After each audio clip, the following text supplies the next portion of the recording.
예, 여러분 안녕하셨습니까? 지난 시간까지 우리가 요한계시록을 공부를 해왔습니다. 요한계시록 이후에 우리의 여러 가지 과정들을 진행해 왔었는데 그런 과정들을 통해서 계시록이 가지고 있는 여러 가지 의미들을 살펴볼 수 있었습니다. 근데 계시록 자체가 가지고 있는 현장성이라는 것이 21세기가 아니라 초대 교회였었습니다. 예수님은 성천하셨고 성천하실 때에 다시 오실 것이라는 말씀을 하셨습니다. 그 이후로 교회들은 주님의 오시기를 소망했지만 주님은 교회가 생각했던 만큼 그렇게 빨리 오시지는 않았습니다.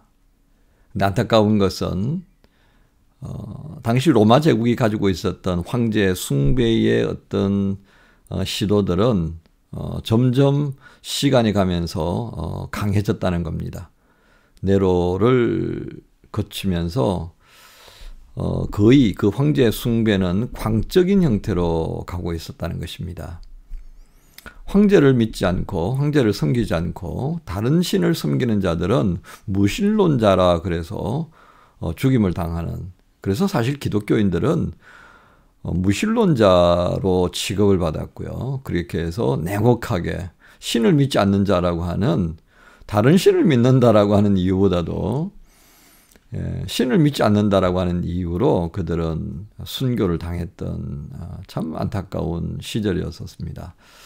뿐만 아니라 교회적으로는, 교회 내부적으로는 또 이단과 사이비들이 병행하면서 초대교회의 영적인 상태를 점점 퇴보하도록 만드는 그런 굉장한 악의 도구들이 되었던 것입니다. 그런 측면에서 사도 요한은 밤모습에 유배되어 있었고, 교회의 안타까운 현실을 보면서 기도하던 가운데에 성령께서 그의 눈을 열어주시고 환상을 통해 그리스도 예수께서 말씀하시는 장차 되어질 일에 대한 계시의 말씀을 비로소 듣게 된 것입니다. 그는 땅에 거하면서도 그는 하늘의 자리로 옮겨지는 그런 영적 감동을 경험하면서 장차 되어질 부분들을 여러 내용으로 이제 주님의 뜻을 따라서 교회에게 전달하게 됩니다. 그런데 우리가 공부하면서 제가 전하였습니다마는 그 현장성에 있어서 사도 요한이 보았던 환상을 전달하는 데에는 로마 관원의 눈도 피해야 했고요. 그리고 초대교회만이 알 수 있는 그런 통로를 사용할 수밖에 없었습니다. 그것은 언어이기도 했었고요. 그들의 문화세계 안에서 통용될 수 있는 다양한 전달 방식을 사용했던 것입니다. 이렇게 보시면 되겠습니다. 여러분들이 그 아이콘을 쓰시죠. 카톡이라든지 여러 가지 일을 통하여서 또 아이콘을 쓰시는가 하면 축약되어진 표현들을 쓰더라고요. 그런데 사실은 이런 말씀드리면 그렇습니다만 저희 세대는 잘 몰라요. 대략 아는 거지 정확하게 물어보면 몰라요. 근데 여러분들은 그게 굉장히 자연스럽게 쓰더라고요. 또 아이콘을 선택하는 것도 탁월해서 저희는 흉내만 좀 내는 거지 못해요. 그러니까 흉내를 낸다고 이렇게 아이콘 보내면 여러분들 속으로 그럴 거예요. 이거 아닌데? 그러실 거예요. 하지만 어떻습니까? 여러분들끼리는 자유롭게 아마 그런 것들이 소통 도구로 쓰실 거예요. 똑같은 겁니다. 로마 사람들이 볼 때는, 관원들이 볼 때는 교회 안에서 그리스도인들끼리 사용하는 그 상징 도구들이 무엇인지 잘 몰라요. 나중에야 이제 비로소 그리스도인들의 손에 물고기 그림을 그리고 팔뚝에 그런 물고기 그림을 그리면 이거는 그리스도인들이다. 그래서 나중에 항구라든지 어떤 검문 검색할 때에 의심스러운 사람들은 팔뚝을 걷어보게 했다고 합니다. 그래서 이제 그리스도인들을 체포하기 위한 도구도 사용했었고요. 또 엄밀히 만날 때에 접선 방식이 뭐냐면 벽에다가 물고기 그림을 그리는 또 두 개의 동전 이런 식의 이제 다양한 교회 안에서만 이해할 수 있는 그런 상징들을 사용하면서 소통했다고 그럽니다. 예를 들면 또 하나 라틴어든지 또 헬라어든지 로마 그 모든 그 부스타비아는 뭐죠? 철자에는 다 숫자가 붙어 있었습니다. 그래서 뭐 312번 그러면 그게 자기 아내의 이름에 해당되는 글자가 되는 거고요. 자기가 좋아하는 남자의 이름이 뭐라고 그러면 철수 그러면 그 철수라고 하는 것이 철자상으로 보면 숫자로 바꿔질 수 있는 거예요. 이런 식으로 해서 누구 이름을 부르면 안 되니까 311번 나 그거 좋아해. 뭐 이런 식의 이제 표현을 하면 그 당시에 통용되는 방식이었었습니다. 이제 이런 것들이 사실은 21세기에 오는 이 흐름의 과정 안에서 잘 이해가 안 되죠. 그래서 이제 요한계시록에 대한 오해가 참 많이 생깁니다. 그런 오해 가운데에 많은 영향을 준 것이 이제 이 시간에 제가 여러분들과 함께 나누고 싶어하는 세대주의적인 종말론 이해입니다. 얼마나 도움이 될지는 모르겠습니다. 저도 세대주의를 전문적으로 연구한 사람은 아니기 때문에 그저 나와 있는 자료들을 가지고서 여러분들에게 소개하는 것이기 때문에 저도 실수할 수가 있겠습니다. 하지만 큰 틀에서 여러분들에게 제공하는 바니만큼 그저 요한계시록을 이해할 때 이제 이렇게 이해하시는 분들도 있구나라고 하는 것을 보면서 이러한 해석이 우리가 성경을 전반적으로 이해하고 우리가 신앙생활하는 데 있어서 어떤 영향을 주고 있는지는 아시면 되겠습니다. 자, 먼저 세대주의가 말하는 종말론적인 이해에 접근하기 위해서 우리가 통상 성경을 어떻게 이해하느냐는 좀 볼 필요가 있겠습니다. 성경을 이해하는데 두 가지가 있습니다. 하나는 알레고리칼한 방식으로의 해석입니다. 이건 이제 그야말로 문자적인 거죠.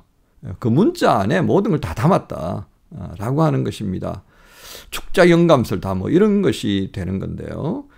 자, 그런데 이제 그렇게 문자적으로 드러나는 것뿐만 아니라 그 문자 이면에 뭔가 숨겨진 뜻이 있다는 겁니다. 숨겨진 뜻. 그걸 찾아내는 게 이제 알레고리칼한 해석의 핵심이에요. 그러니까 두 가지를 보는 겁니다. 그 문자가 정말 말하는 게 뭐냐? 그 다음에 그 문자 이면에 있는 어떤 비유, 이게 뭐냐를 찾아낸다는 거예요. 그래서 이 알레고리칼 해석은 소위 말하는 로마 가톨릭 교회가 가지고 있는 독특한 성경 해석 방식입니다. 여러분 하나 이해하셔야 되는 것은 초대교회의 시작을 쭉 이어가는 가운데 지금까지 오고 있는데 그 초대교회의 가장 큰 영향력을 유지하고 있는 게 이제 로마 가톨릭입니다. 뭐 또 더 따져보면 동방정교도 있습니다만은 저는 신학적인 측면에서 교회 사회적인 측면에서 로마 가톨릭보다는 소위 말하는 동로마 제국의 수도였던 콘스탄티노플을 중심으로 했던 동방정교회가 초대교회가 가지고 있는 모든 예배 예전 전통성을 그대로 뭐 100이라고 하는 수치를 봤을 때 가장 많이 가지고 있는 쪽이다. 저는 이제 그렇게 이해를 하고 싶습니다. 서방교회, 소위 말하는 로마를 중심으로 했던 지금의 가톨릭 교회라고 하는 것은 좀 많이 바뀌어진 형태다라고 보시면 되겠습니다. 이제 그건 뭐 여러분들 시간 나면 또 한번 얘기할 기회가 있겠습니다. 어쨌든 여기서 중요한 핵심은 알레고리칼한 해석의 방식을 로마 교회가 가지고 있었고요. 근데 이 방식은 초대교회 때 이미 가지고 있었던 성경 해석 방법이기도 했었습니다. 하지만 이게 시간이 지나면서 로마 가톨릭 교회에서 이 알레고리칼한 해석에 너무 초점을 두었던 겁니다. 자, 그러면 이 알레고리칼한 해석의 가장 맹점은 뭐겠습니까? 지금 로마 가톨릭 교회가 가지고 있는 문제점과도 지적될 수 있는데요. 교황의 해석에 우선권을 두는 겁니다. 교황이 해석하는 것에 우선권을 둬요. 그게 이 사람들은 뭘 생각해서 그래 했냐면 성경 해석에 대한 통일성입니다. 이 성경 해석이 왔다 갔다 해가지고 어려움을 참 많이 겪었기 때문입니다. 그래서 그런 해석에 대한 혼란을 방지하기 위해서 어떤 문제가 생기면 교황에게 하문을 구하는 거예요. 그래서 교황이 해석하는 그게 교회의 표준이 되어버립니다. 그런데 그 교황의 해석에 그 어떤 근거를 제공해주는 해석 방식이 뭐냐면 바로 알레고리카라는 겁니다. 제가 좀 전에 알레고리카란 해석에 쭉 끝단을 가버리면 영적 해석이 나와요. 영해라고 하는 측면에 강조되는데요. 그러면 이 교회 안에서 영적인 최고의 수장은 누구라는 얘기입니까? 교황입니다. 그러니까 영해의 부분에 있어서 각기 다른 영해가 나왔을 때 가장 최고의 권위는 누구한테 줄 수밖에 없겠습니까? 교황인 것입니다. 그래서 교황, 무엇을에 대한 이야기가 그렇게 나오는 거예요, 이게 지금. 자, 그러면 알레고리카라는 해석이 있었다고 한다면 오늘 우리 개혁교회, 종교교육 이후로 장로교라든지 뭐 감리교라든지 기타, 이 교회들, 로마 교회와는 대척점에 서 있는 이 개혁 개신교들은 그러면 어떤 관점이냐? 그것은 역사적 해석 방식입니다. 역사적 해석 방식. 이건 뭐냐면 제가 여러분들에게 성경을 이제 읽고 난 다음에 그 배경에 관한 말씀들을 이제 합니다. 설교 시간 전에 이제 그 배경을 쭉 얘기하기도 하고 또 때로는 그 단어가 가지고 있는 의미를 표현하기도 하고요. 또 문법적인 측면도 하곤 합니다. 뭐 드물지만요. 제가 요한계시록을 쓰면 그 예를 여러분들과 도우면서 현재형을 왜 썼느냐 하는 것을 이야기한 적이 있습니다. 그건 지금도 그렇고요. 미래적 현재이기도 하고 그렇습니다. 그래서 우리가 믿음을 지킨다라고 하는 것은 지금도 그렇게 해야 되고 계속적으로 우리가 그 믿음을 지키기 위한 수고를 해야 합니다라는 뜻에서 요한계시록 이런 현재형의 방식을 썼습니다라고 이 얘기를 드렸습니다. 그러니까 역사적 해석 방식이라고 하는 것은 그 단어, 그 문장이 가지고 있는 내용에 대해서 다양한 방식으로 접근하는 겁니다. 그 시대적인 상황들, 그 단어가 가지고 있는 그 시대적인 용법의 특징들, 또 그 문장이 가지고 있는 어떤 그 시대에 사용했던 어떤 양식들, 그걸 알아야만이 그 시대 사람들에게 이 말씀이 어떤 의미로 전달이 되어졌고 그걸 오늘날 우리가 어떻게 해석하는 거냐라고 하는 것에 조금 더 객관적인 접근을 할 수 있다는 겁니다. 그러니까 이 방식은 성경 66권이 전체적으로 가지고 있는 통전적 해석 방식을 취한다라고 보시면 되겠습니다. 그러니까 이스라엘 백성들, 이스라엘 사람들이 가지고 있는 어떤 그런 전통성이 있습니다. 문화적 정체성, 언어적 정체성이 있고요. 그리고 그들과 오랜 역사를 함께 해왔던 하나님에 대한 이해, 양식들이 있을 것입니다. 그러니까 우리 한국 사람들은 샤머니즘적인 정신세계를 가지고 있어요. 그러니까 샤머니즘적인 정신세계를 가지고 구약을 이해해버리면 어떻게 됩니까? 이거 어려움이 많습니다. 그래서 어떻게 해야 돼요? 그 구약 시대의 세계관으로, 문화관으로 그렇게 들어가 봐야 되는 거죠. 그렇지 않으면 이 언어라고 하는 것이 가지고 있는 한계가 있기 때문에 어려움이 굉장히 많이 생길 수밖에 없는 것입니다. 번역을 한다고 하죠. 킹제임스 번역을 근본주의자들은 아주 그 히브리 성경 다음으로 강조를 합니다. 그래서 킹제임스 번역은 아니고는 성경이 아니다라고 가지도 말을 하죠. 그건 굉장히 어려운 겁니다. 얼마나 그게 오류가 되는지 몰라요.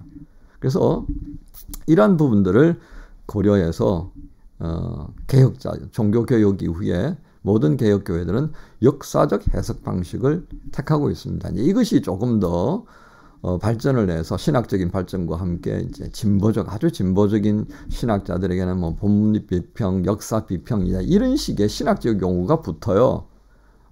근데 여러분 이제 신학을 조금 눈여겨봤던 분들은 이게 이제 진보 신학자들이 하는 말이기 때문에 이거는 불경스러운 거다라고 해서 배제시켜야 된다는 생각을 할 수도 있습니다만은 여러분 꼭 그렇게만 보지 마십시오. 어떻게든 성경을 하나님께서 우리에게 주시는 말씀, 성경 전체 안에서 메시지를 찾아내야 되는 거니까요. 그렇게 하지 않으면 오류가 참 많이 생깁니다. 이 오류를 방지하자는 뜻인 거지 말씀을 헛갈리게 하자는 취지는 아닙니다. 때로는 이 취지가 희석이 되어가지고 뭘 위한 연구인지 잘 모를 때도 있습니다만 그래서 목사와 신학자들이 늘 대화하는 장이 필요하다 하겠습니다. 자, 그렇다면 이 알레고리카란 해석 방식과 역사적 해석 방식을 왜 제가 말씀드렸냐면 세대주의자들이 가지고 있는 성경 해석 방식이 기존 교회와 아주 다르기 때문에 이 말씀을 서론적으로 꺼낸 겁니다. 자, 세대주의자들은 언제 시작되어졌느냐 하면 영국에 성공회가 있었죠. 가톨릭에서 이제 탈피해서 종교개혁을 이루게 되어졌는데요. 성공회로 들어갑니다. 이 성공회가 이제 영국의 국교회가 되어졌죠.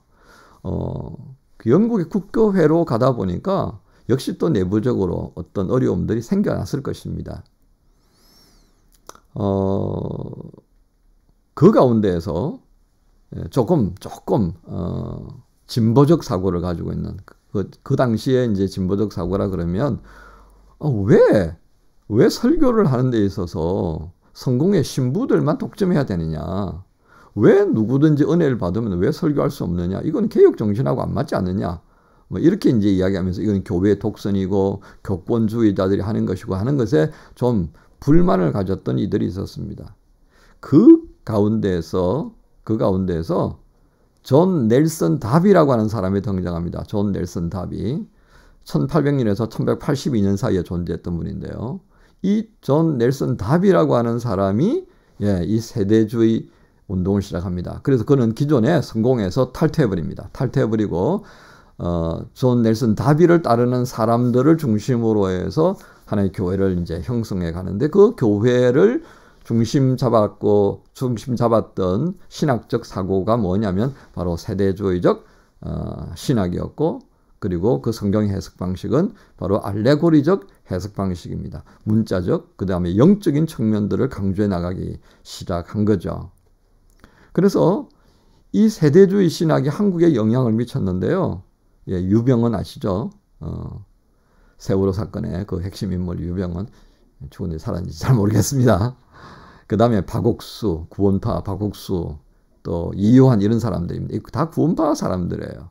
자, 왜 이 세대주의 논리 속에 구원파가 등장하는가는 제가 조금 이따가 말씀을 드리겠습니다. 또 말씀 보존학회, 이것도 이제 문자적인 해석을 강조하는 동네들이고요. 또 배려학, 영적인 부분들도 강조하는 겁니다. 이렇게 이제 뒤섞여져서 현재 나오고 있는 뭐 여러 가지 이단 사이비들은 이 세대주의적인 어떤 영향, 그 일부의 영향들을 자기 것으로 가져오면서 사용을 한다는 겁니다. 자, 성경에 대한 이해와 특징을 보겠습니다. 참고로 여러분들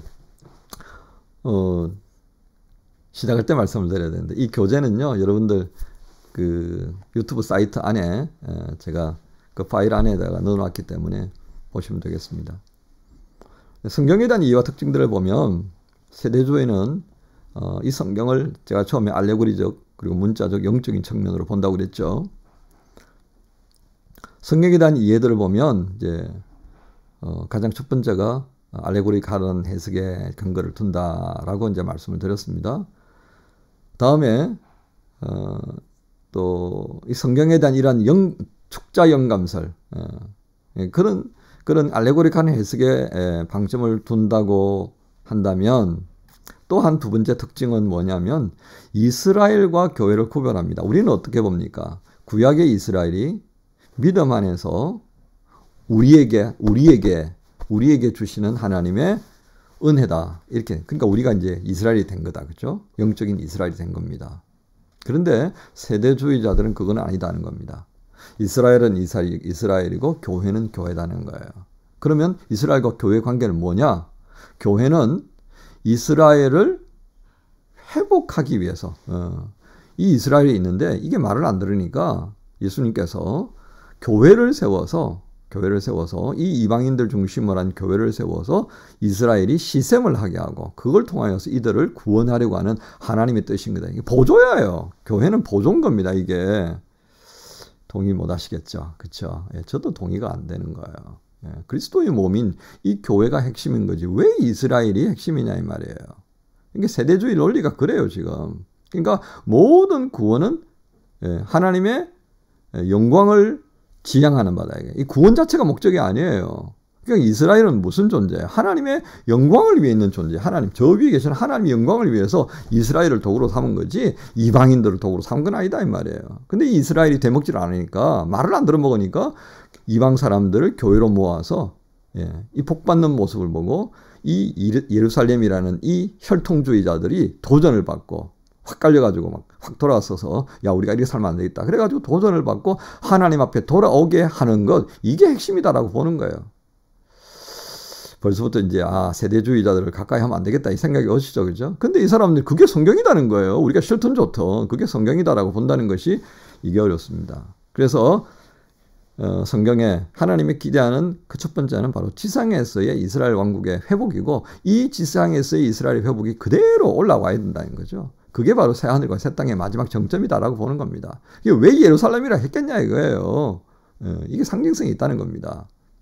그리고 다윗 왕국의 회복이고, 이걸 위하여서 열심히 우리가 수고하고 애써야 된다라고 해서 세워진 선교단체가 있습니다. 그게 인터콥이라고 하는 거예요. 인터콥. 땅밟기 학원 이런 분들이죠. 제가 이거 비난하는 게 아니라고요. 그 열심은 우리가 인정해 볼 필요가 있어요. 하지만 이 시대에 종교적 분쟁을 일으키는 행위는 우리가 절제를 해야 합니다. 예. 종교적 분쟁은요, 민족 간의 전쟁보다 더 참혹한 결과를 가져옵니다. 유럽에서의 종교전쟁, 30년 전쟁의 핵심의 근거가 뭡니까? 신구교가 뒤집박죽 싸운 거예요.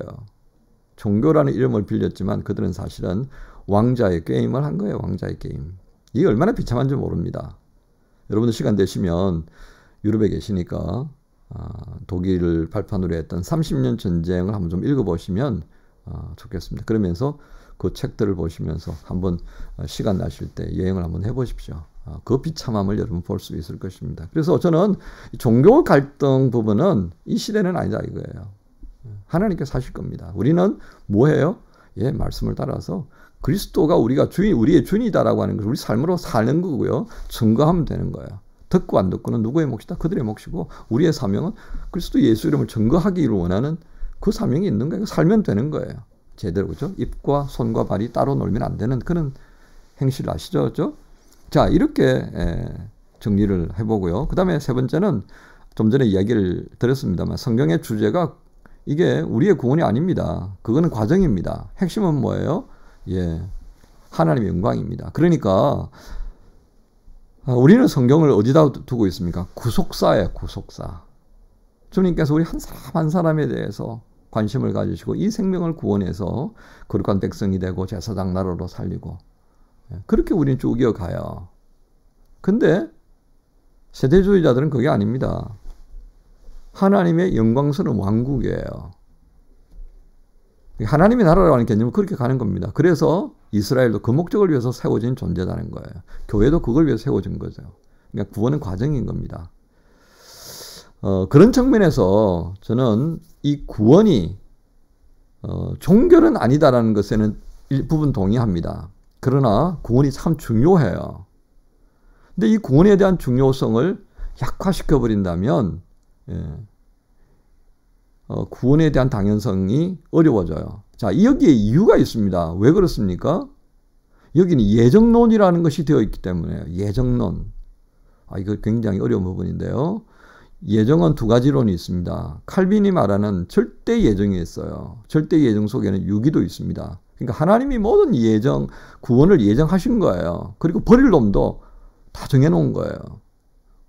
그럼 여기는 어떤 문제가 생기겠습니까? 노터치예요. 우리는 뭐예요? 그냥 열심히 내 신앙생활 하면 되는 거예요. 전도 안 해도 돼요. 그럼 이건 뭐예요? 그래서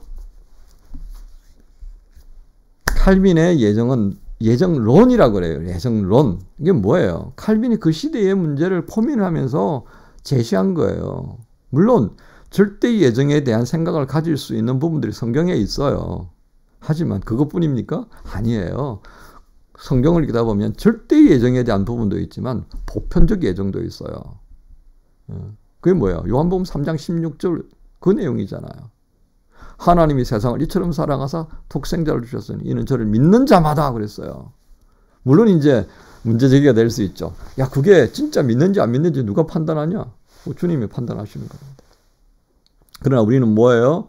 우리의 감정, 어떤 생각들, 그것으로 말미암는 구원의 확신을 그렇게 가져갈 수는 없죠. 우리 감정은 날마다 왔다 갔다 하잖아요. 오늘 아침에 날씨가 좀 흐릴 때는요, 막 손발 관절이 막 아파서 힘들더라고. 근데 날씨 좀 좋아지면 또 괜찮아지잖아요. 그렇게 할 거예요, 여러분? 아닙니다. 구원은요, 철저하게 어떻게 된다고요? 말씀입니다. 그래서 우리는 말씀을 증거로 삼는 거예요. 그래서 하나님 만났을 때 주님께서 우리에게 이 말씀을 주셨고 나는 이 말씀을 따라 믿는다고 생각했고 확신을 가졌고 그렇게 이렇게 해서 살아와 나왔는데 이게 웬 말입니까? 그러면 공의, 정의로 다스리시는 하나님. 그 공의와 정의의 바탕이 뭡니까? 말씀입니다. 그래서 제가 여러분들에게 여러분 우리의 구원은 감정으로 확인하는 것이 아니라 사건으로 확인하는 것이 아니라 그것들을 믿고 내가 말씀을 따라서 살아가는 거에 확신하는 게 이게 구원이라고 구원의 증거라고 제가 말씀드리지 않습니까? 그렇죠? 그러니까 구원은 출발인 것은 맞아요. 구원이 전부는 아니에요. 구원은 시작이고요. 그 구원을 이루신 아버지의 뜻은 무엇입니까? 우리가 하나님 나라를 향해서 헌신하는 사람이 되는 거예요. 제사장적 사명을 가지고 살아가는 그것이 주님이 우리에게 기대하신 구원의 목적이라는 것. 그렇게 살아가는 게 자체가 뭐예요? 하나님께 영광인 거예요. 그렇죠? 내 삶 따로 하나님께 영광 돌리는 삶 따로 그게 아니라는 것입니다. 그런 측면에서 여기에 이제 문제가 등장하는 겁니다. 여기에.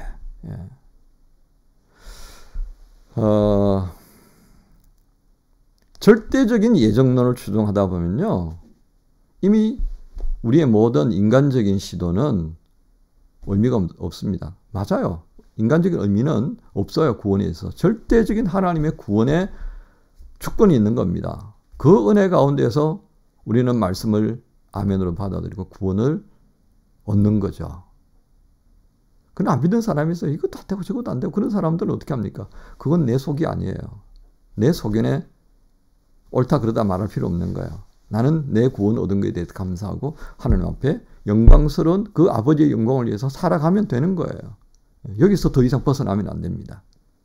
그 다음에 우리가 주의해야 할 부분들은 제사장적 마인드를 가지고 마음을 가지고 중보 기도하는 삶의 자세 이것이 그 다음에 우리에게 기대하는 바다 그 말이에요. 그러면 이제 죄하고는 어떻게 됩니까? 죄.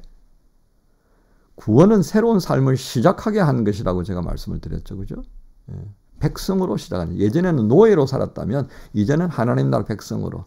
예전에는 종으로 살았다면 이제는 아버지의 자녀로 사는 삶을 시작하게 만들어 주신 거예요. 나는 못했는데. 내 능력으로 못해요. 근데 하나님께서 피로 값주고 우리를 시작하게 만들어 주신 거예요. 그러면 시작하게 했으면 살아야죠. 삶의 몫이 내게 있다는 겁니다.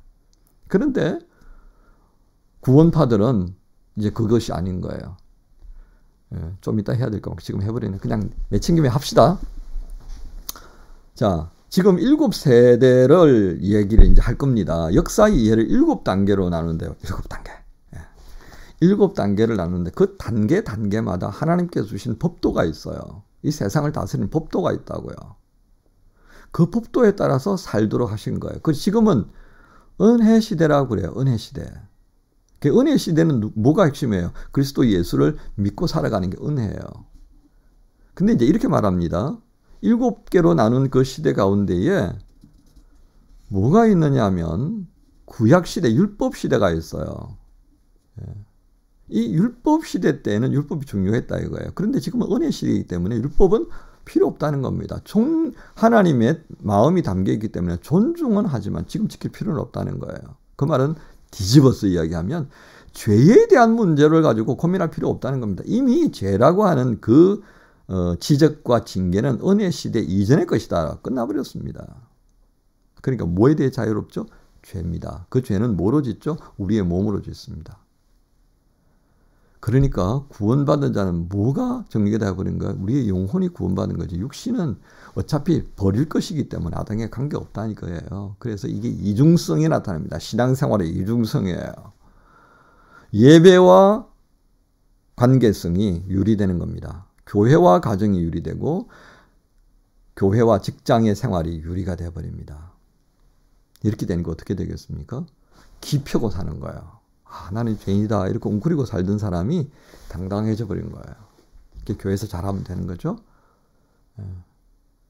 헌금생활 잘하면 되는. 물론 뭐 예수 믿는 사람들 중에서 헌금생활 잘하는 사람도 있고요. 주일 성수 잘하는 사람도 있고요. 교회 안에서 막 막말하는 사람도 있고 다 그래요. 그런데 그래도 구원받았다 이거예요. 왜요? 그건 내가 지금 내 육신이 하는 거지 내 영혼이 하는 게 아니다 이 말이에요. 와 이렇게 되면 어떻게 됩니까? 이 유병헌 같은 사람은 놔버리는 겁니다. 유병헌 같은 사람. 자, 이런 부분들을 7 단계로 나누면서 마음대로 이제 성경을 재단하기 시작하는 겁니다. 자, 그 다음에 이제 종말에 대한 부분들을 조금 얘기하면요. 예. 이 세대주의자들은 7단계로 나누는 그 과정에 있어서 7년 대환란을 얘기합니다. 7년 대환란은 예, 천년왕국과 연결되어지는데요. 예수님께서 오시는 그 이해는 이렇게 들어갑니다. 여러분 종말론 제가 이제 이야기 시작합니다. 뭐 얘기하다 보니까 그냥 자연스럽게 넘어가시네요. 종말론 이해에 있어서 이 세대주의자들은 예수님이 재림하신 다음에 천년왕국이 이루어진다 이거예요. 예수님이 재림하신 다음에 천년왕국이 이루어진다. 이걸 전천년설이라고 그래요. 전천년설. 그러면 예수님께서 재림 직전에 이제 대환란이 이루어지는 겁니다. 대환란이.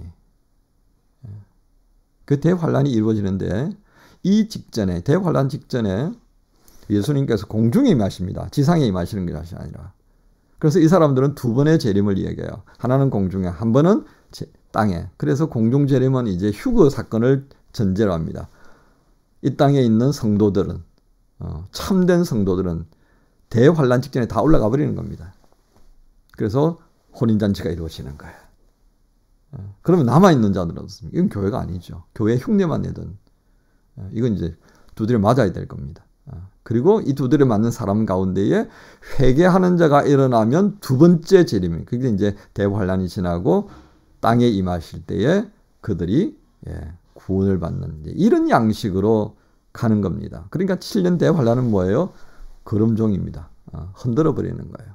하나님이 없다고 했던 자, 믿었지만 믿음대로 살지 않고 세상에 끌려다녔던 사람들, 거짓 교사들 이런 사람들 다 흔들어 버린다는 얘기가 이제 이 7년 대환란에 있다는 거 말입니다. 그리고 7년 대환란이 어떤 시기다? 사단이 통치하는 시기입니다.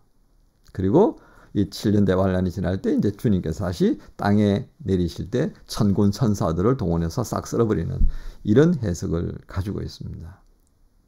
그러니까 이 주님의 공중재림 사건 이걸 가지고 한국 사회를 뒤흔들었던 이들이 있습니다. 그게 바로 뭐예요? 1992년 다미 선교회가 생겨나는 거죠.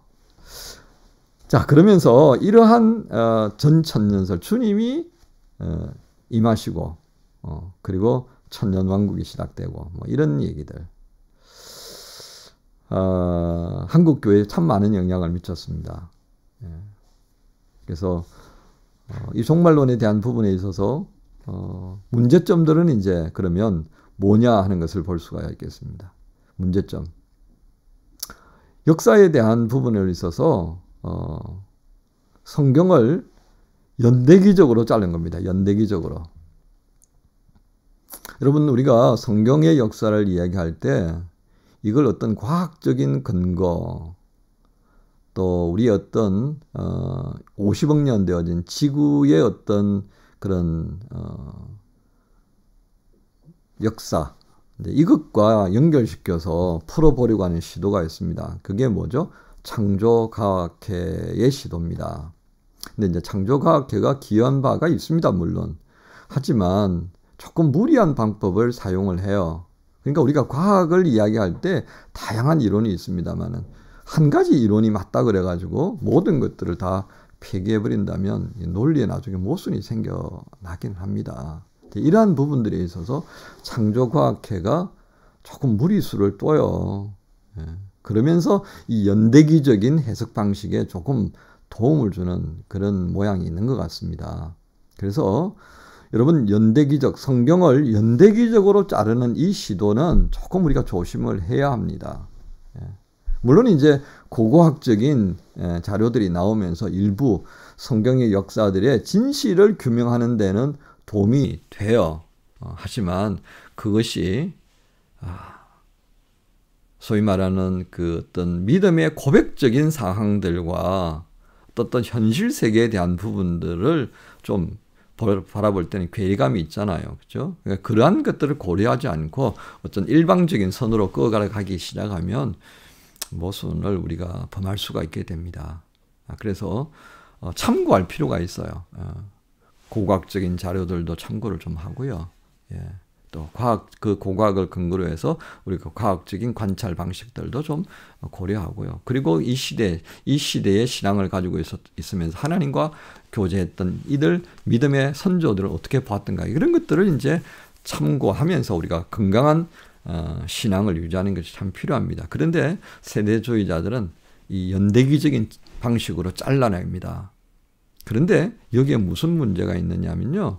이 세대주의자들의 가장 큰 어려움이 뭐냐면 예수님께서 성천하신 이후에 재림되어질 때까지 그 공백을 못 메꾸고 있습니다.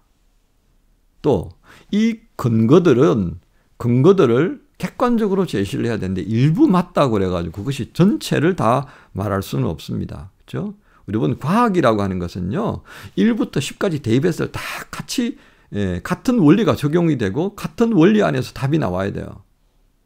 그게 과학입니다. 그런데 세대주의자들은 어떤 일부가 맞다 그래가지고 그걸 전부 안에다가 다 대입시켜버리는 거예요. 그러니까 뭐예요?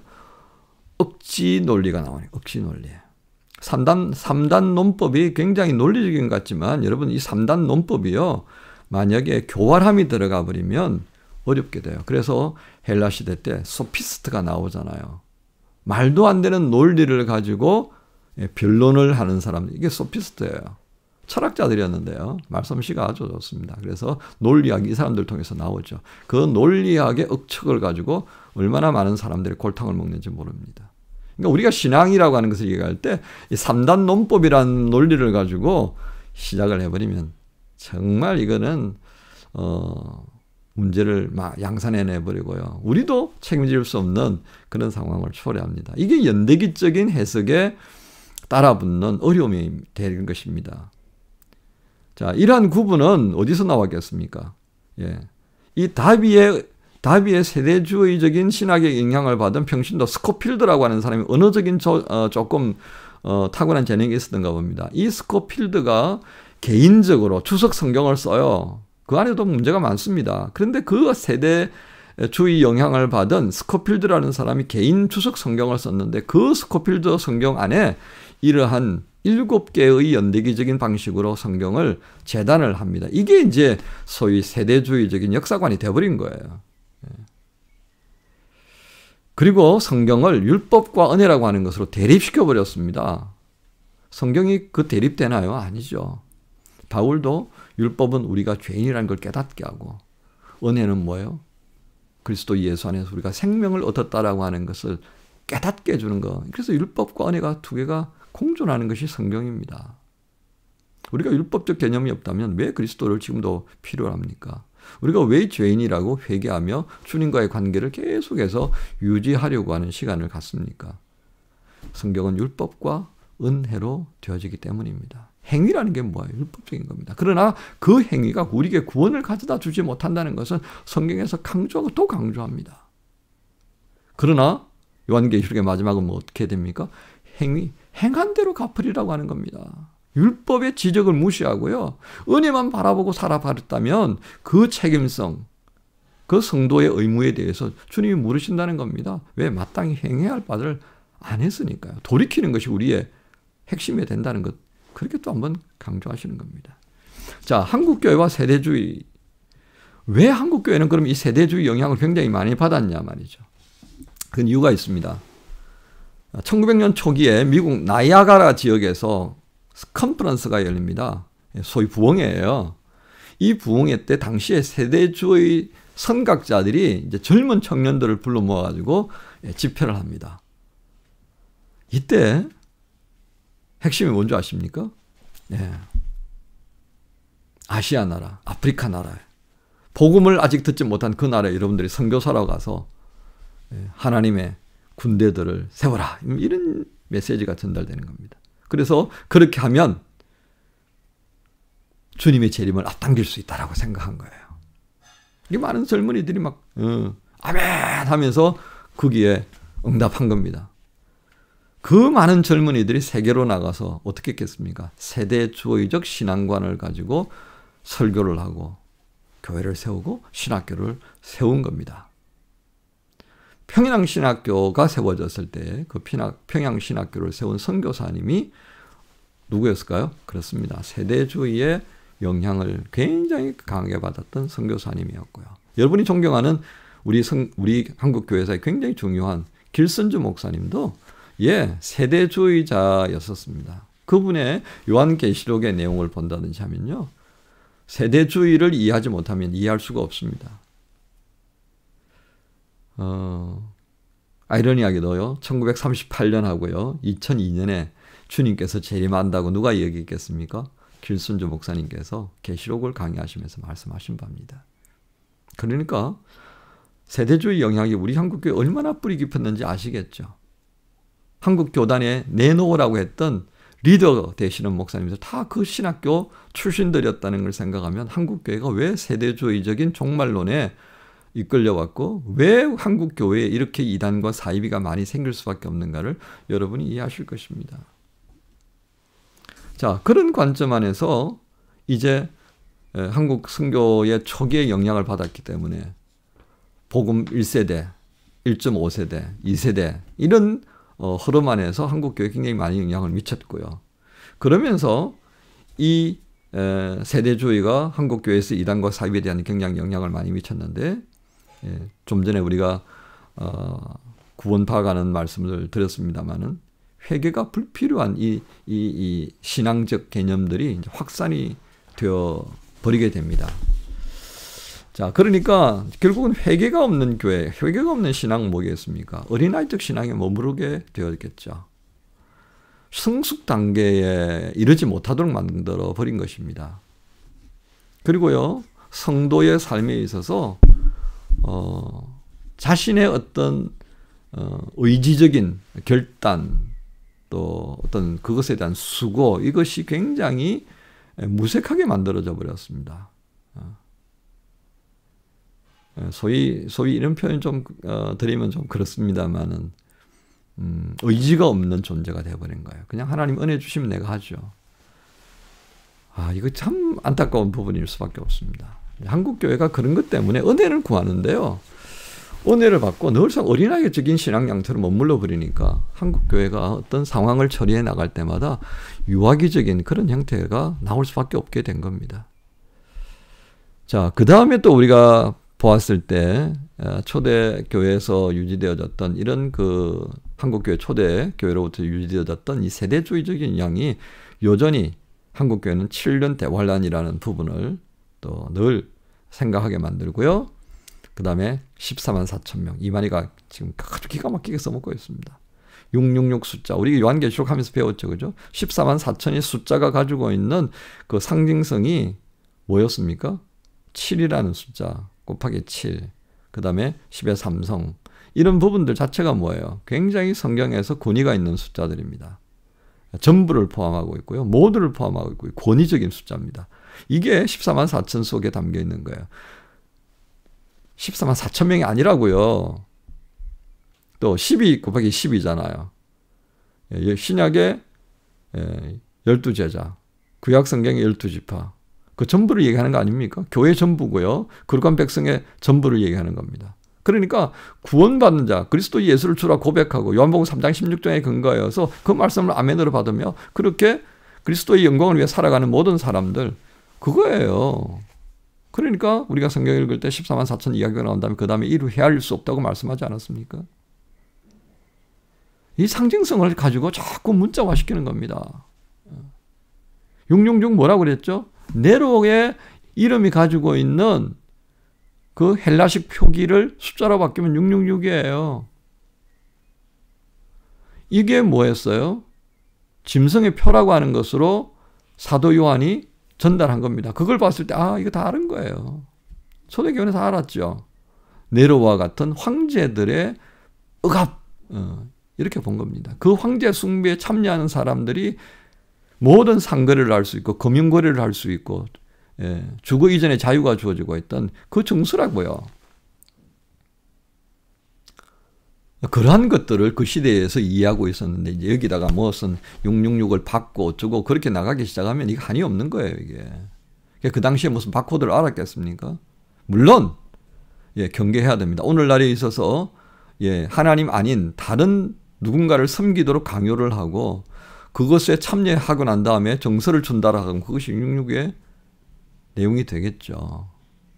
너무 이게 쥐어짜면 바코드 같은 게 나와버려요. 지금 바코드 아닌 건 뭐 있어요? 예? 여러분 신용카드 뒷면에 바코드 있잖아요. 예? 물건을 하나 사도 다 바코드입니다. 그 바코드 안에 666이 있다고 그래가지고 이거 쓰면 안 된다고. 이렇게 조금 심각하게 생각해 볼 필요가 있습니다. 그러니까 너무 영적으로 해석해 버리는 거예요. 너무 영적인 거. 이혼하도 문제지만요. 너무 그쪽으로. 그래서 건강한 신앙이 필요한 겁니다. 건강한 신앙. 예. 그래서 저도 건강하려고 애씁니다.